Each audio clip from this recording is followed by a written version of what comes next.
Hello mes amis, ici José Lovita. Aujourd'hui je vais vous parler de comment rebondir plus facilement après un revers. Tout le monde a des revers, mais la façon dont on se comporte, on le prend, peut faire toute la différence pour nous. Par exemple, si c'est un revers au travail, un événement, quelque chose dans la vie, il est important de rappeler que les choses qu'on fait bien afin de pouvoir avancer à partir d'une position de force une fois qu'on a ça. Ça veut dire, ça peut nous aider à atténuer le stress et la déception liés à un revers. Cela peut aussi également nous aider à éviter de laisser les émotions négatives d'un revers contrôler nos pensées et nos actions. Un revers majeur peut être une expérience traumatisante parfois, mais ça peut nous amener aussi à prendre du recul et réévaluer par exemple ce qui compte dans notre vie et la manière qu'on veut vraiment, comment on souhaite notre vie. Ça veut dire, ça peut nous donner une nouvelle appréciation de ce qu'on a déjà aussi. Il y a des gens qui trouvent qu'un revers nous oblige à développer une attitude de gratitude. Pourquoi? Parce que lorsqu'on fait face à un revers, on essaie de déterminer des facteurs qui étant ou n'étant pas sur notre contrôle. Ça peut vraiment nous être utile à parler aussi de cette expérience avec quelqu'un.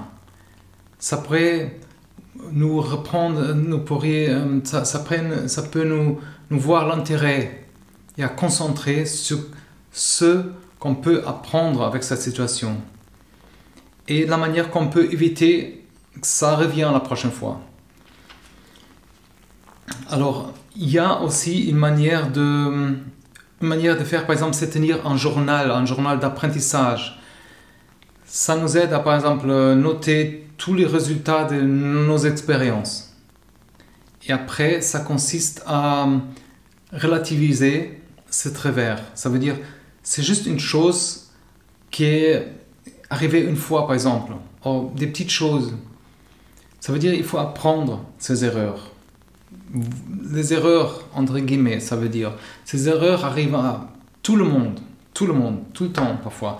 Mais ce qu'on fait avec, c'est important. Ça veut dire, il faut apprendre ces erreurs et transformer en opportunités. Ça, c'est bien, quoi. Ça, c'est opportunité, ça peut nous aider à avancer et à grandir. Ça veut dire commencer, par exemple, on doit accepter, par exemple, qu'on a commis une erreur. Ou une manière différente de faire. Et c'est pas la fin du monde. Mais il ne faut pas nier ça. Et trouver quelqu'un pour blâmer ou quelque chose comme ça. Ça va nous faire ralentir et conseiller dans une situation négative. Ça veut dire, prenez le temps d'évaluer ce qui n'a pas fonctionné et pourquoi. Ça va nous permettre de mieux comprendre, par exemple, la situation et de savoir comment éviter la prochaine fois des choses similaires. Ça veut dire que c'est vraiment utile de contacter d'autres personnes qui ont déjà eu l'expérience dans ça et, par exemple, des collègues, des amis ou quelqu'un avec des informations qui peuvent nous aider. Bien, une fois qu'on a compris ce qui n'a pas fonctionné, par exemple, c'est temps de mettre en place un plan. Ça veut dire pour nous améliorer, pour voir les habitudes. Et c'est important de se rappeler que ça veut dire c'était juste une petite partie de quelque chose qui a mal fonctionné. Ça veut dire une erreur, ça ne définit pas qui on est, ni en personne, ni en rien. Ça veut dire si par exemple ça pose problème, essayez de penser à des choses positives de votre vie pour mettre les choses en perspective. Par exemple, vous pourrez avoir une famille aimante, une carrière réussie par exemple. Ça, c'est plus important que tous les revers que vous avez subis dans le passé, par exemple, que vous êtes en train de subir maintenant, par exemple. Plus vous pourrez vous concentrer sur le bien de votre vie, plus ça serait facile de revenir sur un échec, sur un revers, par exemple. Ça veut dire qu'il faut se concentrer sur nos points forts. Nous avons tous des forces et des faiblesses, bien sûr.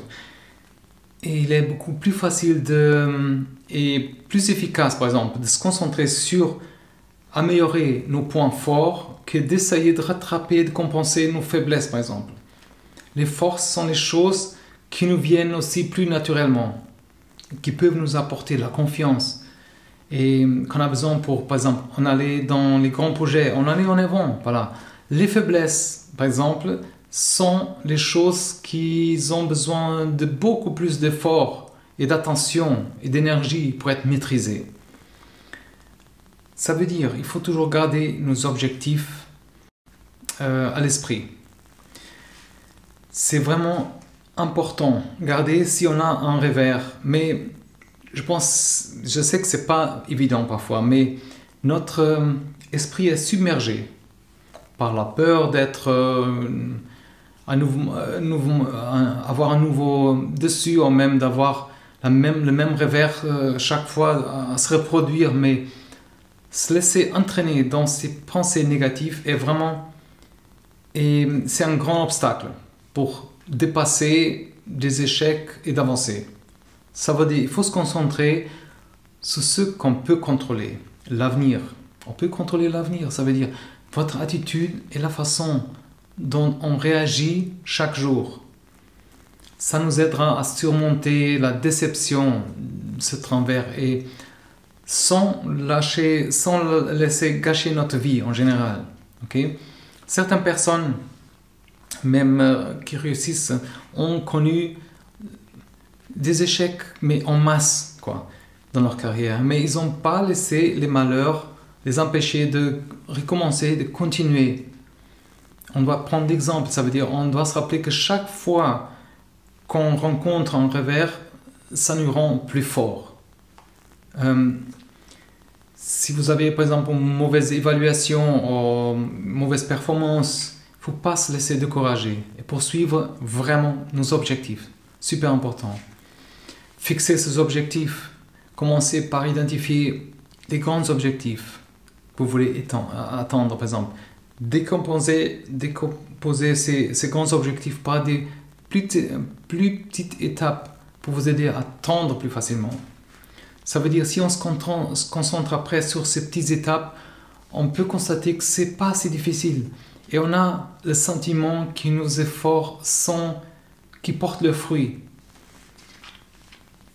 Si on se sent particulièrement déprimé parfois, après un revers, il faut essayer de parler à quelqu'un. Il faut parler à quelqu'un si possible. Ça va permettre d'alléger nos frustrations et de nous donner l'impression qu'on n'est pas seul. Ça nous fait rappeler aussi qu'il s'agit juste d'un incident qui ne reflète pas notre valeur en tant que personne ou en tant qu'entrepreneur, par exemple. Super important aussi, faites une pause, juste une pause. Ça veut dire, je sais que c'est pas évident si on a beaucoup de choses à faire, beaucoup de choses qui se cumulent, mais ignorer tout ça, ça fait juste augmenter notre problème. Ça veut dire, si on continue juste à travailler sans interruption, on risque davantage de s'épuiser, d'avoir moins de performance, ou d'entraîner dans un problème de santé mentale ou physique. Si on fait une pause, on nous accorde le temps pour nous reposer et ressourcer. C'est vraiment un bon moyen de réduire le stress et d'améliorer notre performance. Okay? Globalement, à la maison, au travail, partout, ça veut dire on peut essayer différentes activités, par exemple. Discuter avec un ami, faire l'exercice, méditation, choisir quelque chose de relaxant, inspirer profondément, par exemple. L'important, c'est vraiment de choisir une activité qui ne ressemble pas trop à ce qu'on fait à côté. Ça veut dire ça ne doit pas ressembler trop au travail. Quelque chose de complètement différent. Ça permet de désactiver cette partie du cerveau et réactiver de nouveau. Ça vous amène une meilleure concentration quand on retourne. Surtout, ne blâmez pas les autres. Ça veut dire qu'il ne faut pas donner la faute aux autres.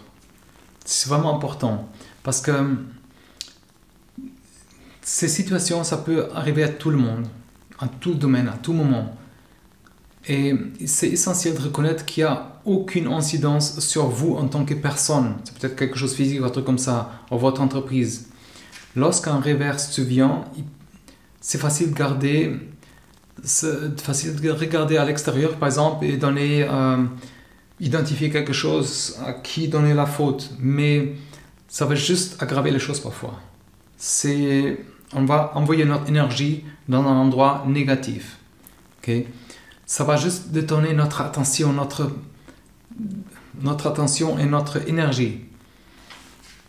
Ça peut même donner un sentiment de frustration, de colère même, c'est clair. Quelqu'un d'autre, quoi.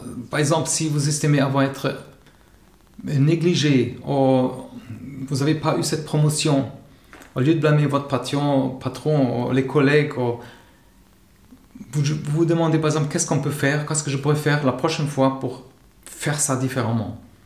Détourner ça à ma faveur. Ça permet d'identifier par exemple des domaines à améliorer dans votre vie et ça vous donne des meilleures chances d'obtenir l'emploi ou d'obtenir ces projets, cette réussite à l'avenir. Alors si vous faites face à un revers, n'oubliez pas que tout le monde fait des erreurs. Tout le temps on fait des erreurs. Mais vous avez le pouvoir de changer votre façon de réagir et de transformer ça en leçon qui peut vous aider à avancer. Ça va vous aider à avancer. Alors la solution est de prendre vraiment la respiration et de trouver des moyens pour parvenir au lieu de se sentir comme vaincu, quoi. Alors prenez un recul et reconsidérez vos objectifs. Vous serez vraiment préparé pour surmonter ces obstacles. Okay? Je vous invite à commenter, à souscrire, abonner et abonner aussi à notre blog. C'est dans la description des ressources. Alors une fois par semaine en anglais, je vous envoie des petites idées, des petits exercices pour nous recentrer nos idées, pour recentrer et découvrir qu'est-ce qu'on peut améliorer notre vie, les opportunités qu'on peut créer dans notre vie. Il y a des ressources aussi que je vous envoie avec le temps gratuitement. Alors c'est des ressources que j'ai éprouvées, des ressources recherchées, c'est vraiment des choses qui marchent. Alors laissez-moi savoir et prenez soin de vous. Merci beaucoup.